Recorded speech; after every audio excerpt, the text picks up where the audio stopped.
Bonjour, je m'appelle Adelin Debert, je suis engagé en politique ici à Attigny-Louvain-la-Neuve et j'aimerais vous parler de sujets qui me tiennent à cœur. Dans cette vidéo, j'aimerais vous parler du transport en commun et en particulier du Proxibus.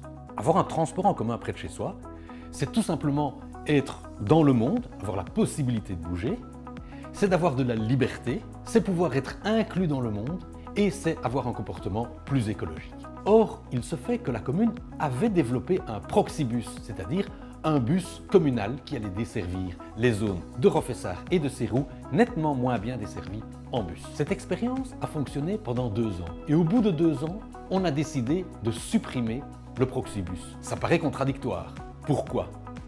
En réalité, le Proxibus était très utilisé au moment de l'ouverture et de la fermeture des écoles, et donc forcément par des écoliers. Et le reste du temps, il circulait à vide.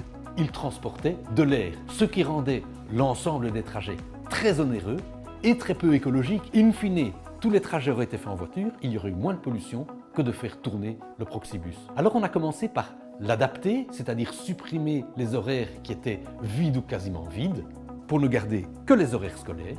Et puis après, on a dit, mais en fait, pourquoi payer un bus communal? Organisons plutôt un transport scolaire. Vous vous rendez bien compte qu'on a été dans un conflit de valeurs entre l'autonomie des gens, leur liberté, et d'un autre côté, l'économie et l'écologie. Nous n'avons pourtant pas ménagé nos efforts pour faire plus de communication, mais en réalité, les gens avaient une voiture et c'est très difficile que les transports en commun luttent contre la force et la puissance de la voiture individuelle.